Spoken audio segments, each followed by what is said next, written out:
Bolo Samba la famille, bienvenue sur Chemin de Kama. Ici, on prône pour une nouvelle pensée éducative en Afrique. La famille, vous le savez, pour votre soutien financier, le lien se trouve juste au-dessus. C'est le lien GoFund. C'est l'occasion pour moi de remercier Ismaël pour son don. Cette capsule numéro 40 s'inscrit dans la continuité de la capsule précédente où nous avons établi le lien entre les tresses africaines et les figures géométriques fractales. Donc, on disait que c'était la mathématique fractale qui était exprimée à travers les tresses africaines. Mais la famille, est-ce que vous avez déjà pris le temps d'observer ces tresses en profondeur? Est-ce que vous avez pris le temps d'observer les motifs des pagnes traditionnels, la structure des paniers tissés ou encore l'architecture des villages africains? Derrière leur beauté saisissante se cache une vérité fascinante. Ces créations ne sont pas de simples œuvres artisanales. Elles sont l'expression d'une logique mathématique avancée. Bien avant que les mathématiques modernes ne théorisent les fractales, nous, Africains, appliquions déjà naturellement leurs principes au quotidien. De la plus fine natte à l'immensité d'une cité, une même structure se répète à différentes échelles, créant un équilibre parfait entre esthétique, fonctionnalité et spiritualité. Ce savoir inscrit dans les traditions est bien plus qu'un art. C'est une science, une manière de penser le monde où la nature et la culture ne font qu'un. Et donc aujourd'hui, nous allons explorer ensemble comment la mathématique fractale, loin d'être une découverte récente, est au cœur du génie africain ancestral et qui mérite d'être redécouvert et célébré.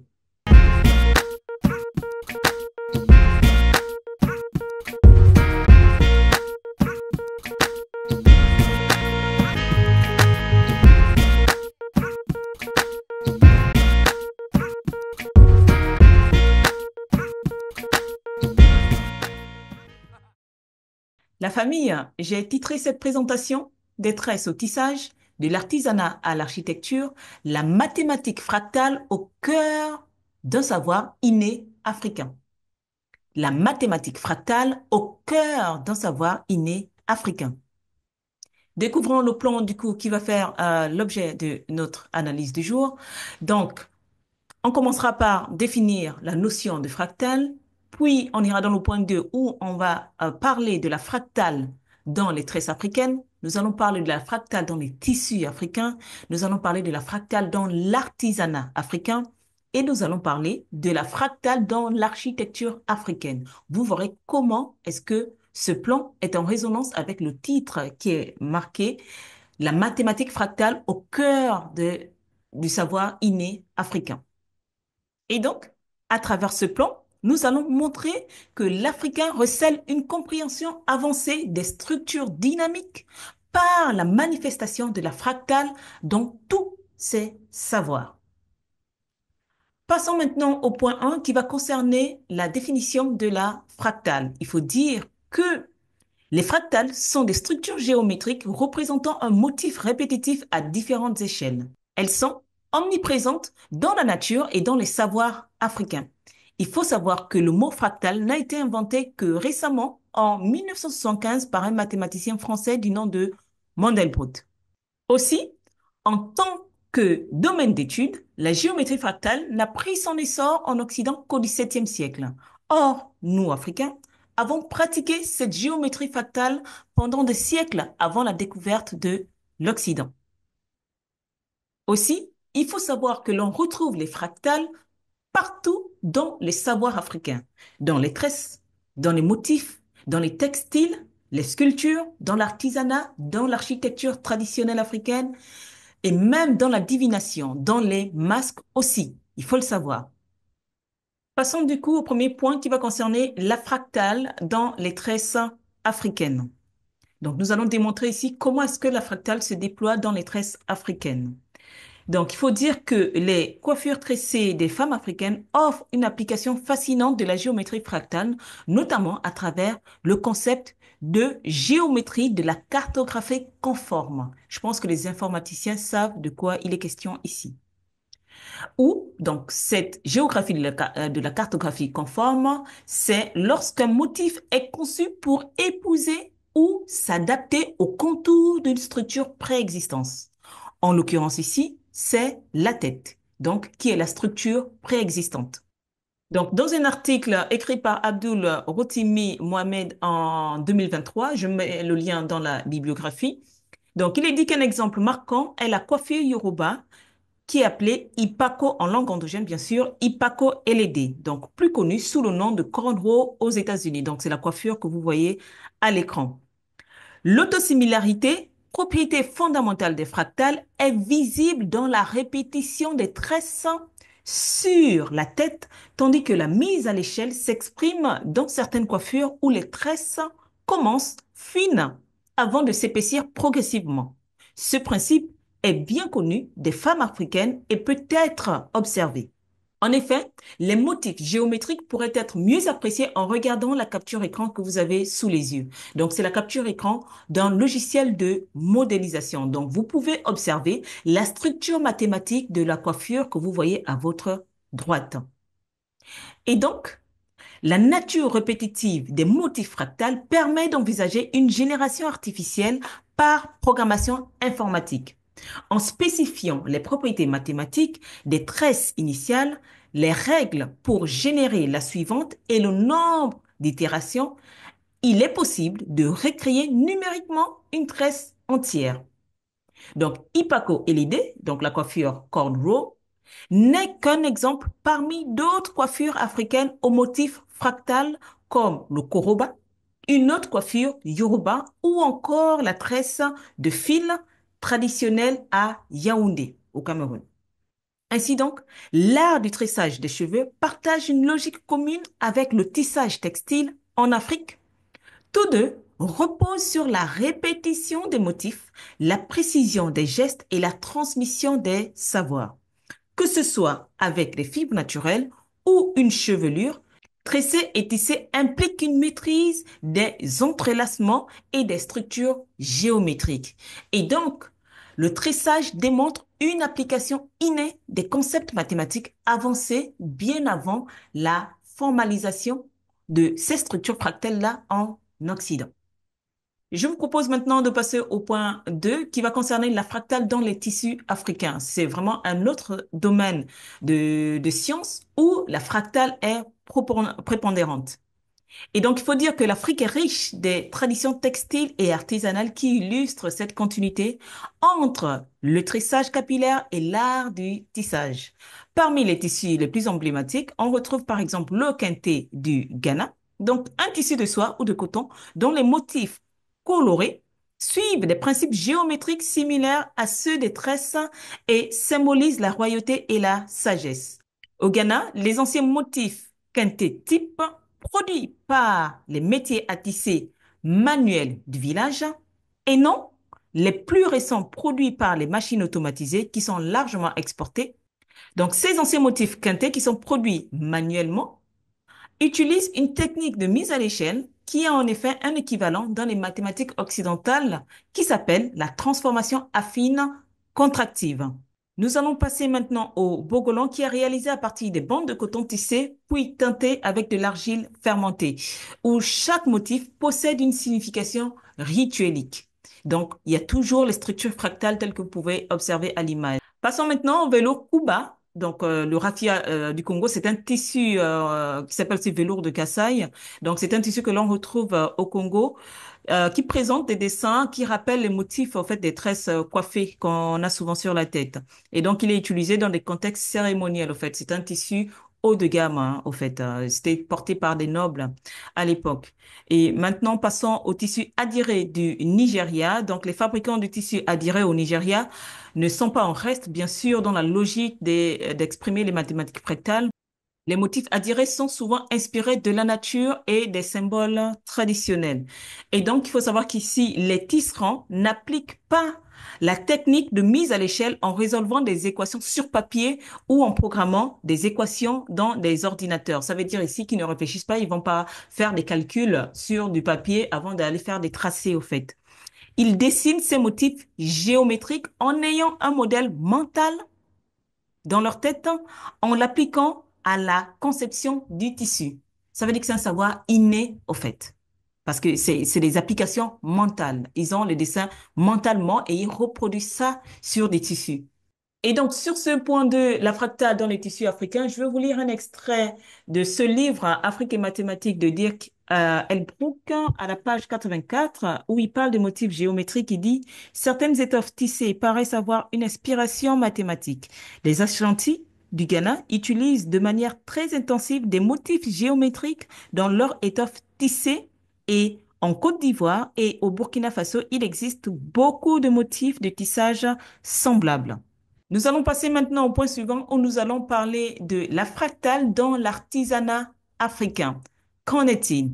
Il faut dire que l'artisanat africain est profondément marqué par l'usage des motifs géométriques fractales, une signature esthétique mathématique qui traverse des générations.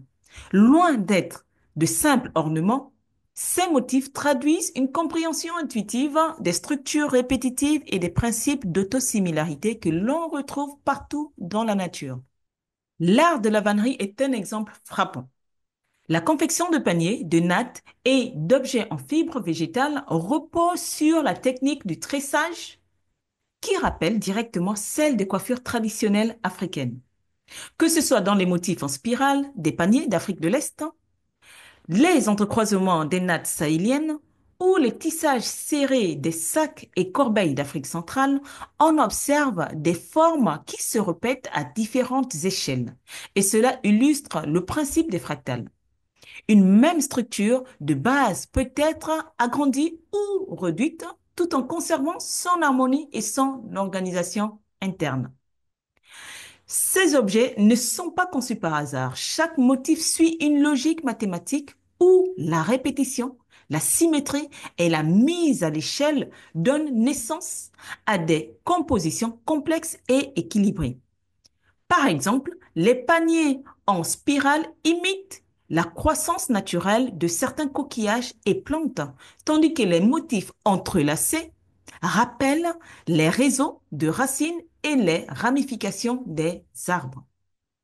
Cette fractale esthétique témoigne d'une vision du monde où tout est interconnecté, où les savoirs ancestraux s'inspirent des structures naturelles pour créer des formes à la fois fonctionnelles et symboliques.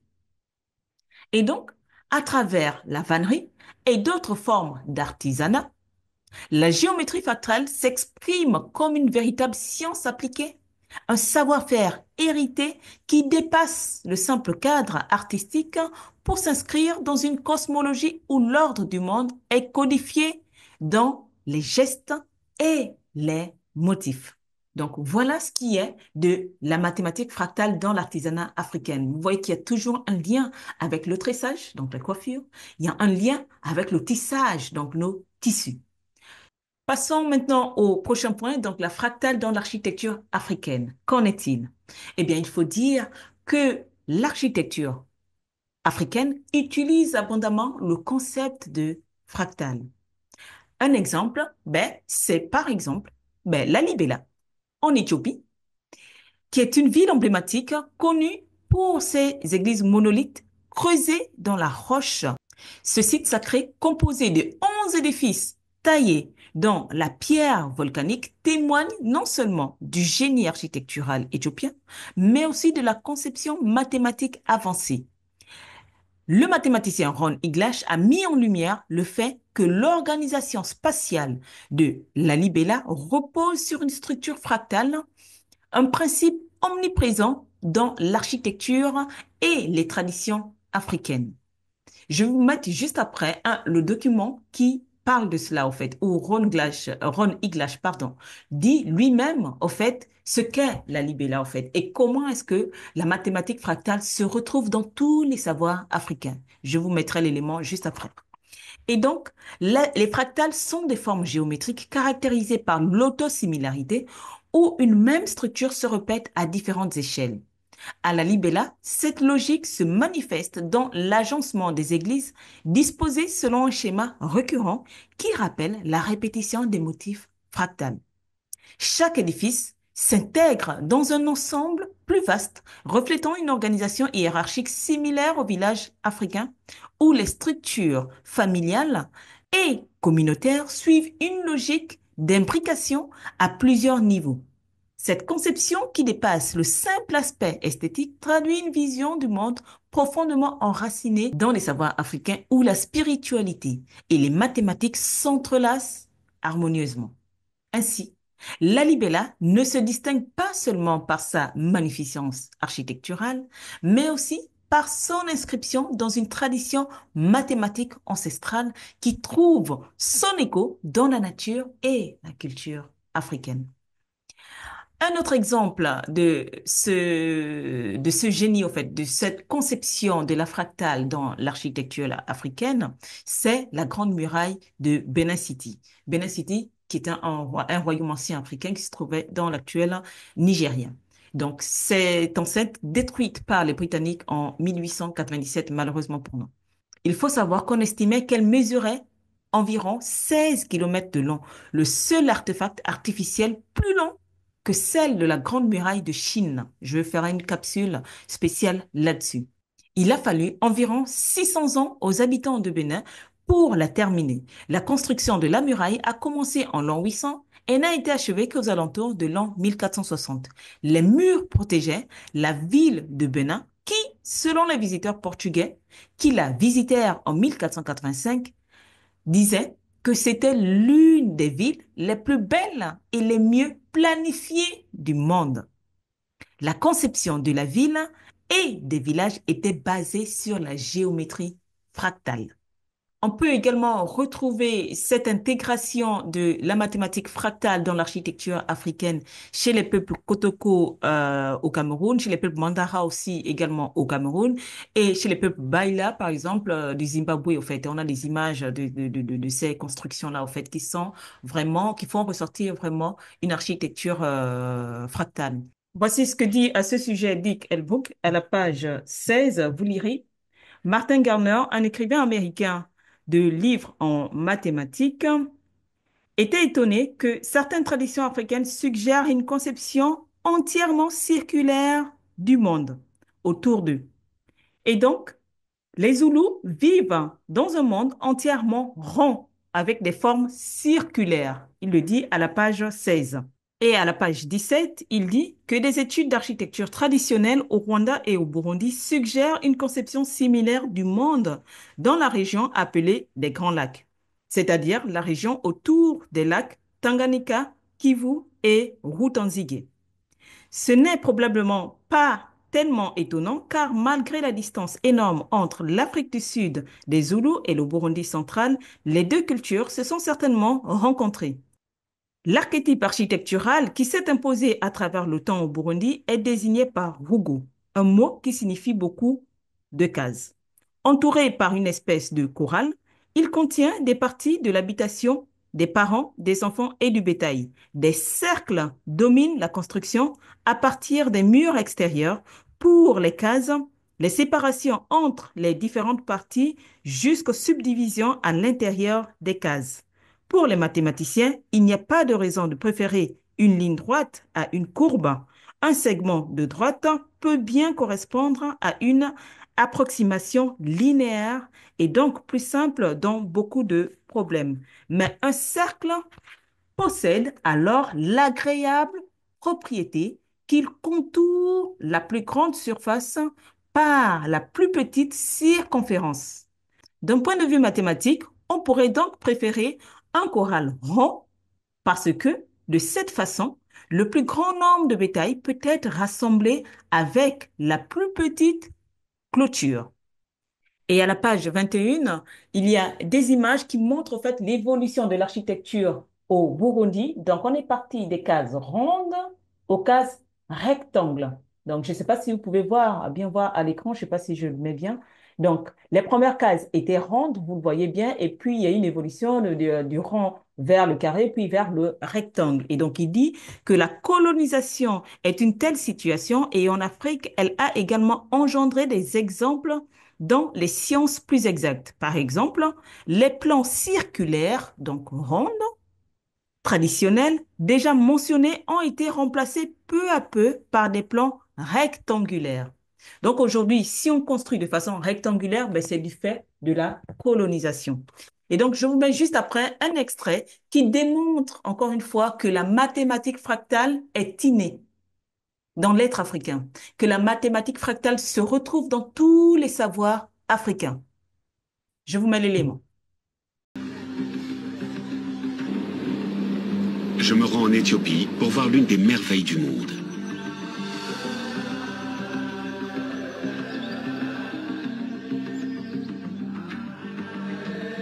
C'est une église orthodoxe de 800 ans creusée dans le sol et d'un seul tenant.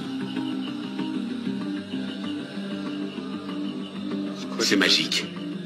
Ouais. Je rencontre le spécialiste des fractales africaines. Parlez-moi des fractales. Qu'est-ce que c'est? Les fractales, il n'y a rien de plus simple. C'est juste un même motif qui se répète à différentes échelles.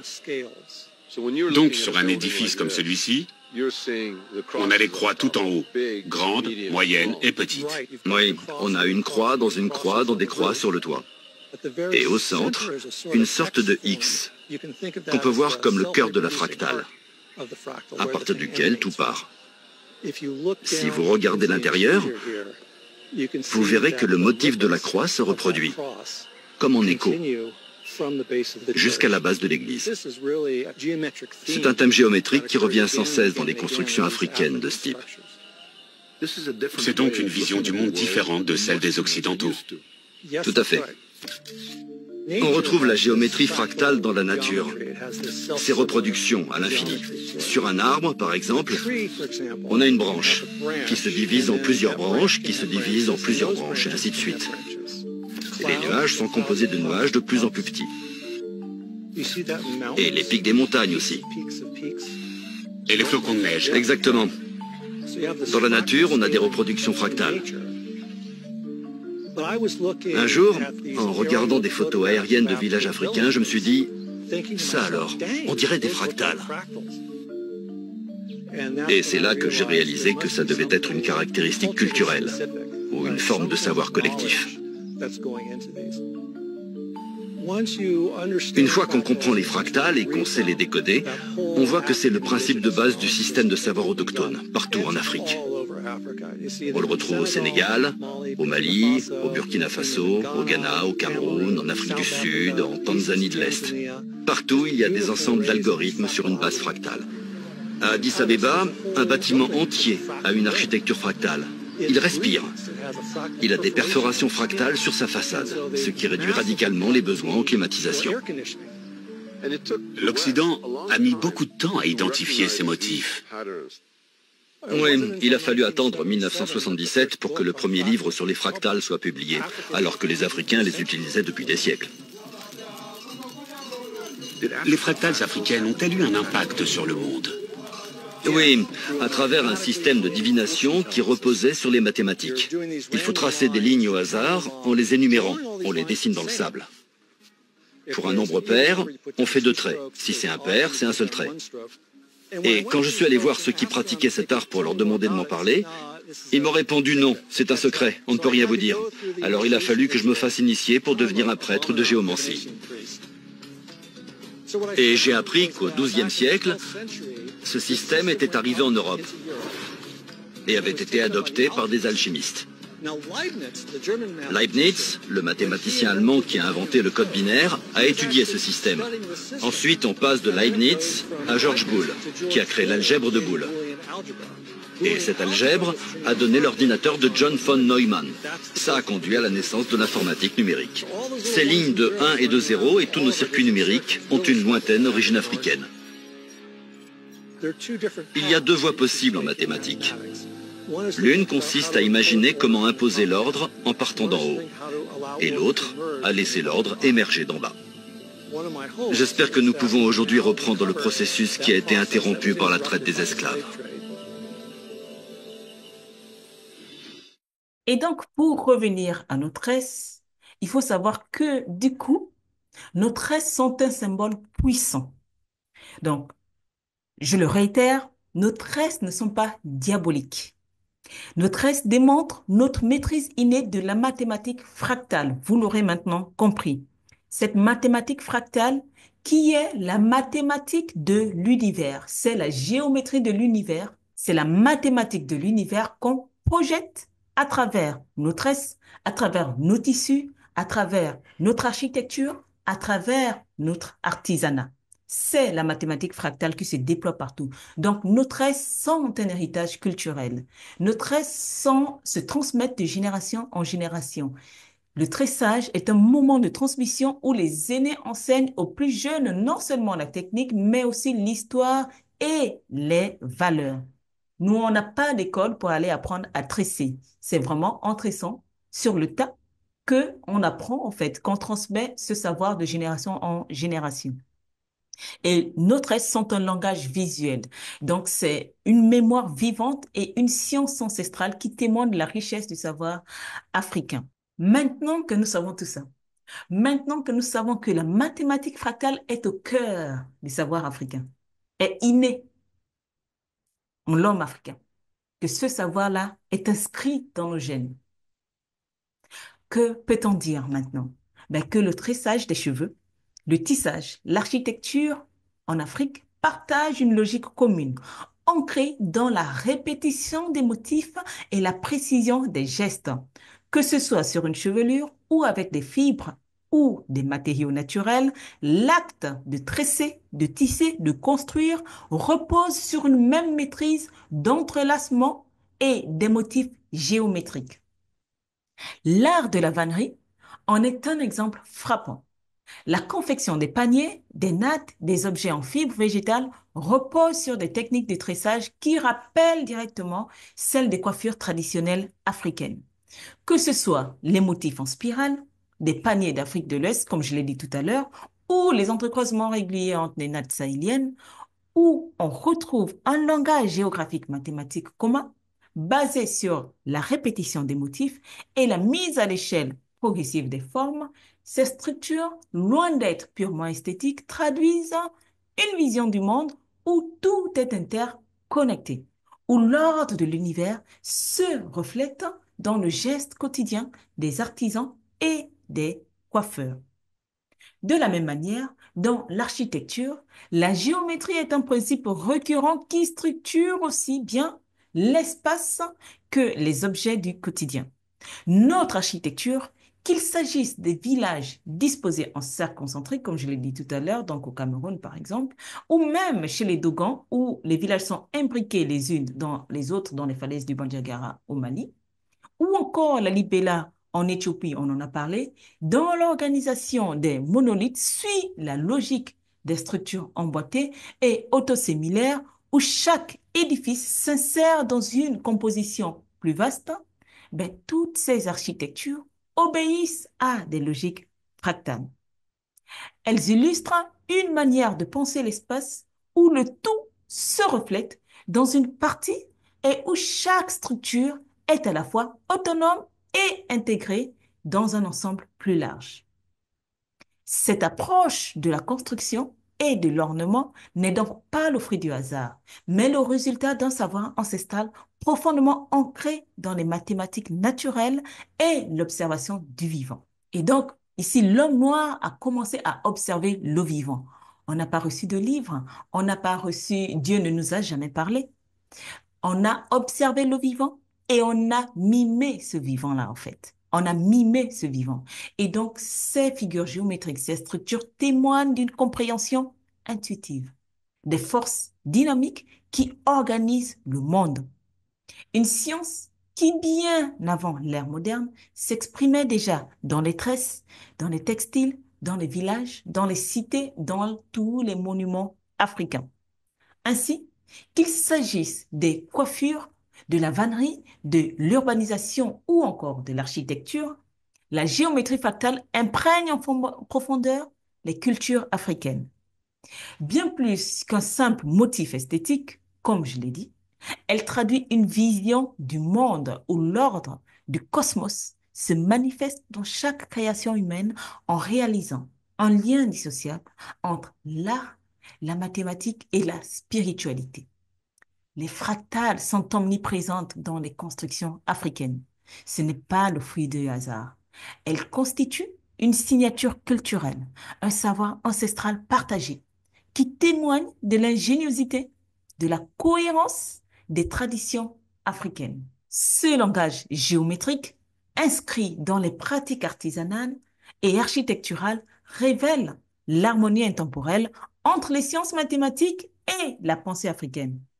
Et ce langage établit la continuité entre l'héritage culturel et la rationalité scientifique. Je vous mets juste après la bibliographie. N'hésitez pas à me dire dans les commentaires ce que vous en avez pensé, car moi, j'apprends également de vous. Je vous dis ensemble, prenons notre héritage. À bientôt sur les chemins des Kama.